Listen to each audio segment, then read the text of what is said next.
You know, in the middle of last week, we knew that there was a possibility that the Speaker was going to call the House into session. On Friday, we knew that actually the House was going to be called into session, and yesterday, about 1 o'clock in the afternoon, we knew that the time that Rosa had to be back in D.C. was not going to allow her to be here today. But Rosa, for all of the years that she's worked very hard for the workers of this state. You know, just last week, or within a week or so, the House passed Rosa's Paycheck Fairness Act, which is really trying to give people who have been victims of wage discrimination, especially women, more opportunities for remedies to correct those. Hopefully that will pass the Senate as well. You know, besides all her accomplishments, I just want to say that I don't think that you could find, or if I were going to build the ideal congresswoman, congressman, senator, whatever, you know, it would be Rosa. I don't think you could find anybody who is as smart, as hardworking, as honest, as compassionate, as tough at times, you know, as Rosa is. So I just wanted to acknowledge her. Maybe Louis, you can come up for Rosa. I think if he's going to represent Rosa, he needs a scarf, a nice coat, shoes. You can borrow mine, Bill.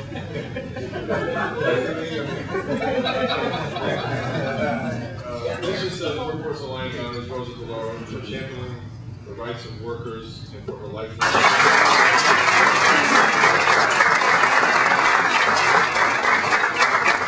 Good morning, everyone. Lou Mangini from Rosa DeLauro's office. Pretty tough to say, or add to what Bill just mentioned. This is actually a surprise for us. I think Rosa would have been greatly honored. And yes, unfortunately, she's been called back on Washington. I guess it's a double-edged sword. It is a negative thing because she's not here with us this morning. It's a positive thing because we are getting back to work, and we're going to try to do something to address the fact that Connecticut does lack job training resources. We lag behind the area, and we recognize that. Rosa's always fought hard to bring more resources and bring more monies to the state of Connecticut, and we'll continue to do that. So, on behalf of the Congresswoman, thank you very much. Happy 30th anniversary, and everyone enjoy your morning. Thank you.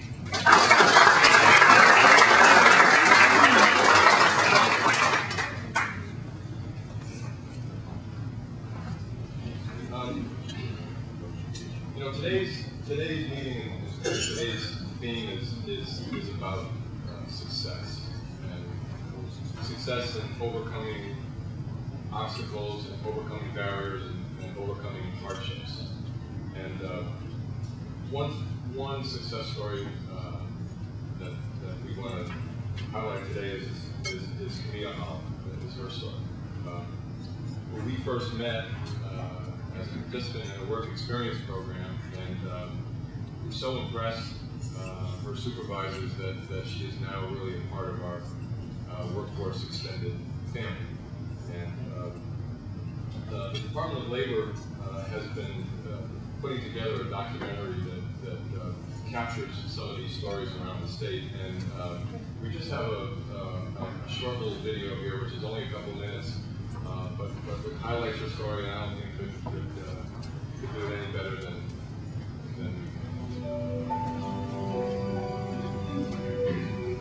Convictions, and they sent me for the Job Services Program.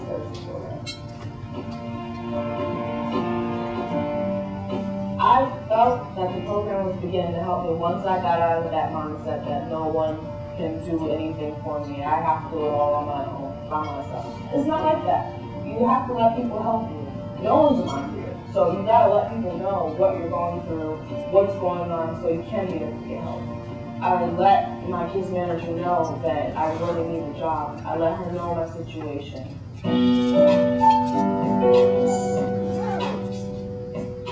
Once I had a place to live, once I was able to get food for my child and actually put some money in my pocket to do what I had to do to take care of my son, like all the stress was gone. I felt really comfortable. How was you? You can't just like get everything handed to you. You have to work for it. That's why they give you 21 months to be able to do everything you have to do. And if you need an extension, if you're doing what you're supposed to, you will be granted an extension. Through all my extra stuff, my eviction and everything else, it only took about 10, 11 months for me to get to where I needed to be, to where I am today. I'm no longer on cash assistance because when I went through the work experience program, it's about a 4-month program. It gets you on-the-job training wherever you're placed. So I was placed here at Connecticut Works. I was just basically learning what administrative assistant does. When another position opened up for verification, I had applied for that position and got an interview and I got the job. I love my job because I get to help people. My job is everything to me. Besides my job gives me what I need to take care of things. It gives me stability. It gives me like something to look forward to.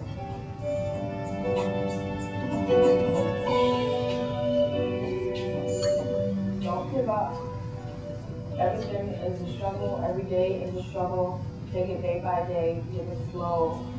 Start trusting people. That's the only way you'll get what you want out of life.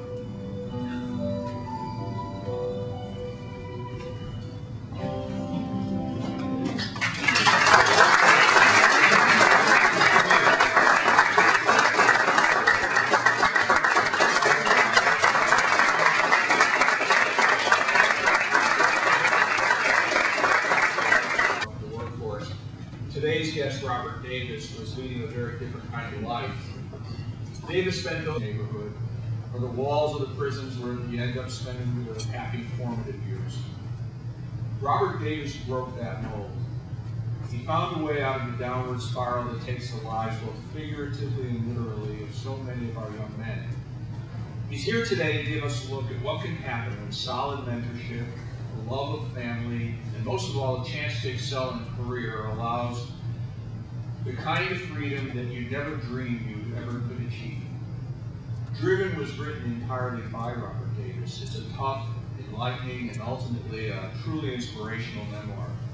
It is of special interest to all of us who work to improve the lives of our fellow residents whose life choices have made a difficult world even more difficult. Please welcome Robert Davis.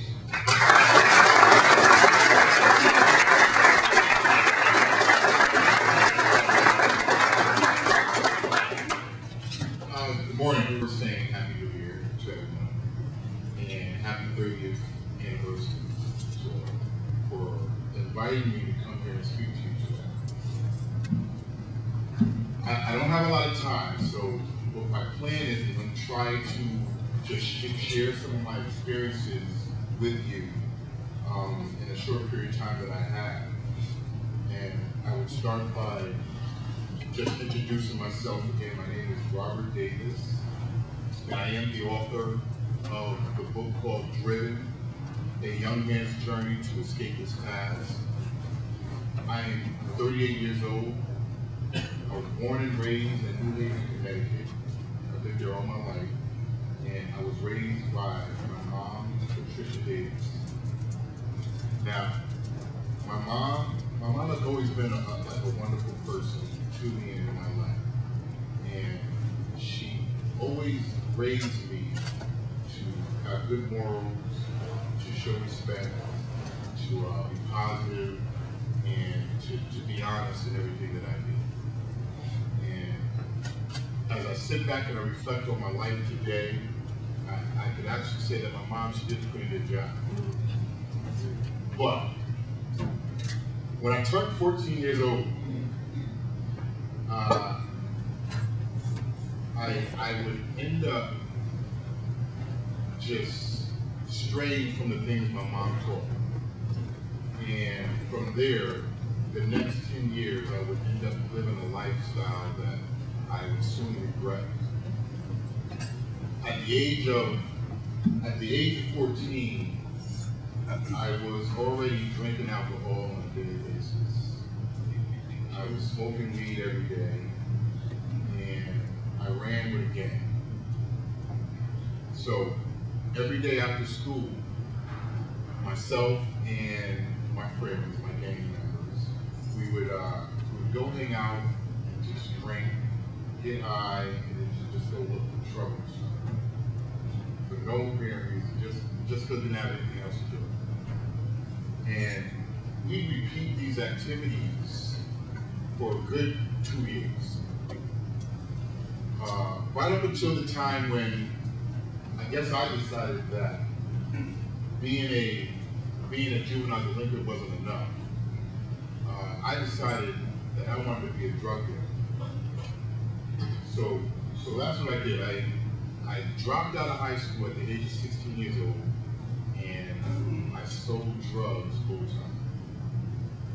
Now, as a young adult, 16 years old, I'm not gonna lie to you, selling drugs, I had a lot of fun. I had a lot of fun. I made a lot of money.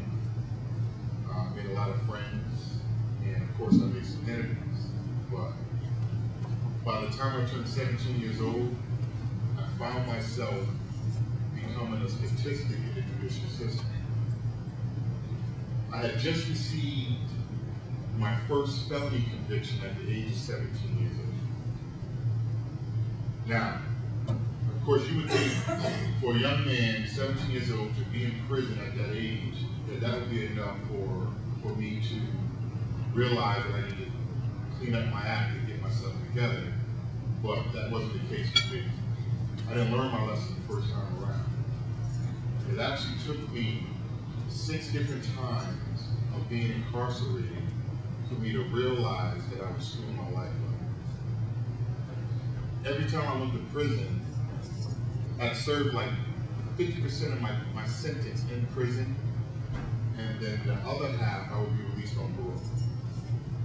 And every time I got parole, I would end up violating my parole and go right back to jail for the same thing.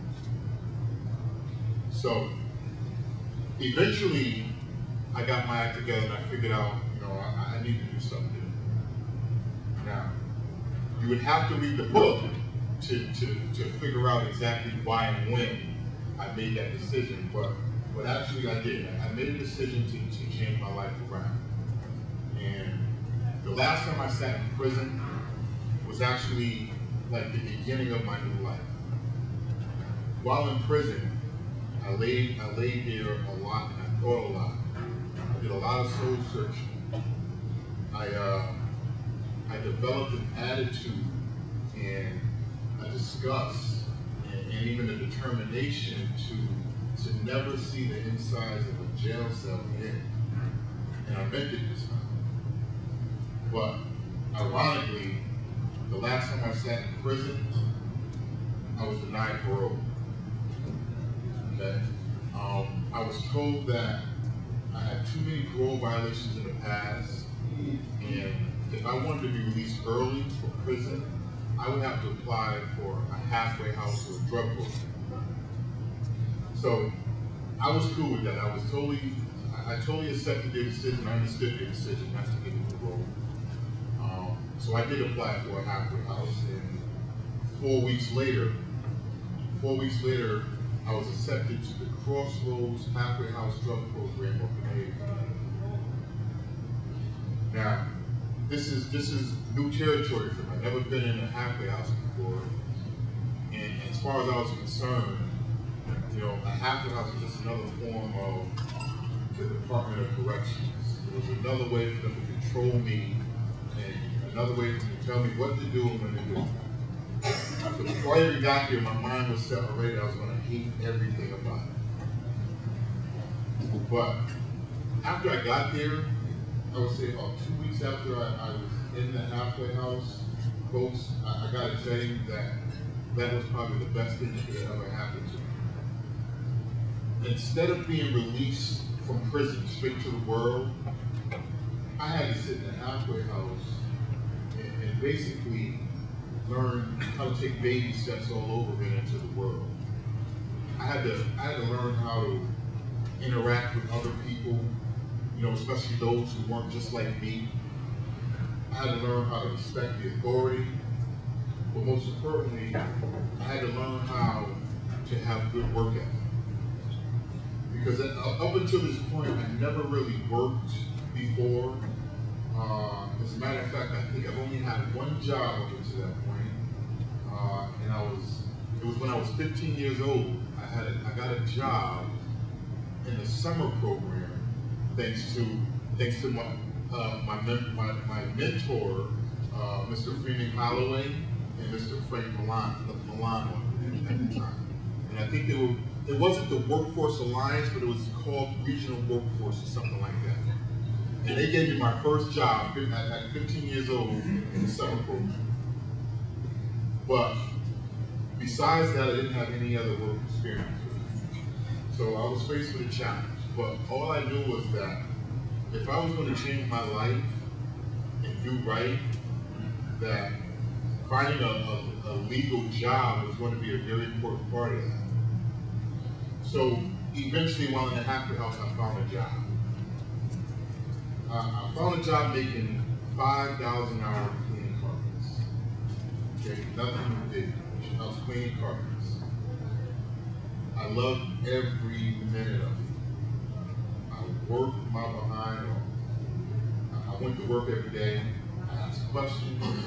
I volunteered, and and I just enjoyed it. I couldn't wait to go home and go to sleep and get up the next morning and go back to work. It didn't bother me that I was working so hard and only making $5 an hour, because at that point, the feeling I had inside of doing something right and doing something positive, to me, was more rewarding than a paycheck at the time. So I continued to do it. I continued to work, continued to learn everything I could about cleaning carpets, and because I worked so hard, I was recruited by another company. This company, apparently, I did a job for a huge company, and they were impressed with how well I worked and how well I carried myself. And they approached me and they offered me a job in their company making $3.56 more an hour. So they didn't have to ask me twice. Okay? I accepted their job offer right there on the spot, and needless to say, I retired from the carpet cleaning business, and I was now entering into the wonderful world of retail. Now again, I didn't know anything about retail. I didn't know what I was walking into. All I know is that they were paying me a lot more money to do it, and I was willing to learn anything I could to learn the job and do what I had to do. So I'm off to my new company now, and immediately as I start working for them, I realized that the opportunity to advance within the company was just tremendous. The company was growing, and the career advancements within the company were huge. And if I'm not mistaken, don't quote me, but back in the day, when I started with that company, I think it was like either 60 or 70% of the management within the company all have come from within the hourly rank.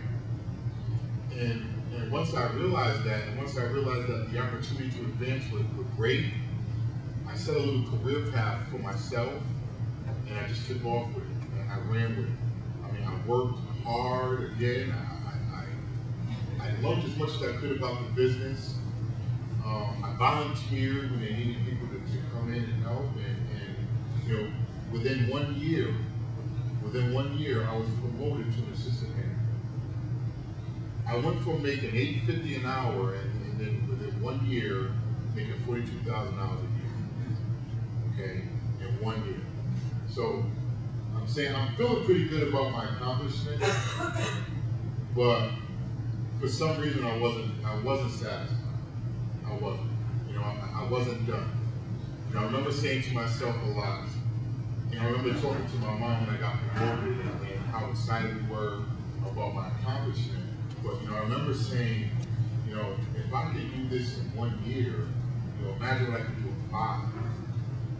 So my mom was like, you're right. So again, I continued to work hard. I continued to learn as much as I could about the business. I sacrificed people, places, and things just to stay focused on what I wanted to do. And sure enough, 5 years later, I was promoted to a co-storeman. I went from making $42,000 a year to $60,000 a year within 5 years. So it was at that point when I realized that, you know, I was on the verge of doing something special with my life. You know, I was on the verge of doing something that a lot of people out there say cannot be done. Okay? How can a person like myself spend 10 years in and out of prison and finally get out and completely transform his life into becoming a successful member of society? Once I realized that, you know, I was achieving this, I plowed forward even more. I continued to work hard. I continued to learn as much as I could about the business. And I basically, I continued to follow the routines that I had the first 5 years. And I probably did the same things that all of you have been doing for the last 20 and 30 years. You know, get up, go to work hard, try to make a difference, go home, take care of your family, your kids, and live. And that's basically what I did. And I always remember to make sure that I continue to put myself in positions to better myself within that company. And through the hard work, you know, because I didn't listen to what the statistics say, because I didn't listen to what other people said that what could not be done. Instead, I used that as drive and motivation to plow forward and to achieve as much as I could. And, you know, because of that, you know, I'm proud to say today that now I stand here today not only as the author of my book, but I stand here today in front of you as the general manager of my own $30 million operation for the largest company in the world. Okay? The largest company in the world. Now,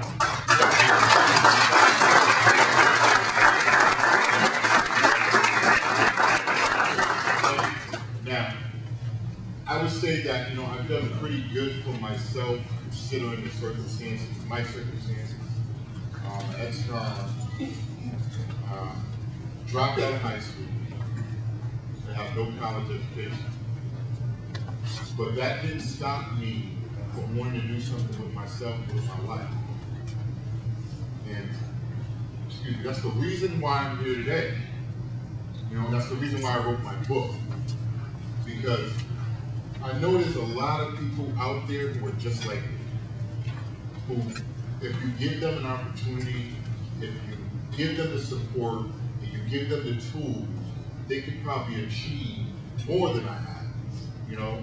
And I would ask you all, you know, to please not give up on ex-cons, you know, not give up on the less fortunate people out there, because, you know, everybody's gonna make mistakes. Everybody's gonna make mistakes. You know, we read about other people's mistakes every day, okay?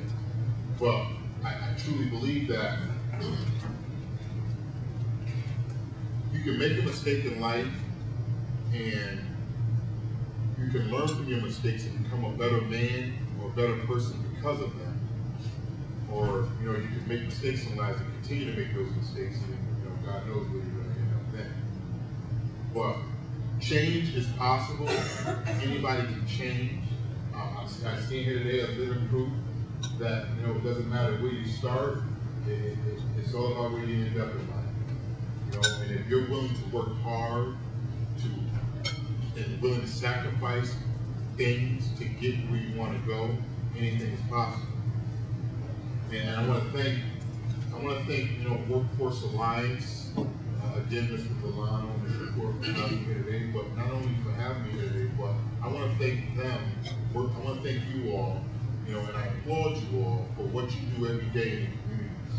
You know, helping people see that, you know, this is not the end of the road. You can still, you know, achieve something in life as long as you stay focused on a goal and work hard to get to it, and not look for a handout, but actually go out and achieve something yourself. So again, today, you know, my message today, I would hope that you all would read my book.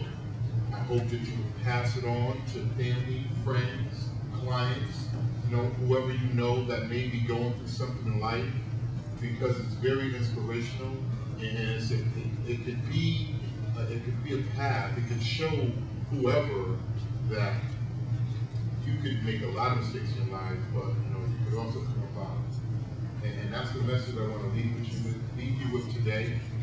And again, I want to thank you all for having me. I appreciate your listening, and again, God bless you all, and thank you again. Thank you.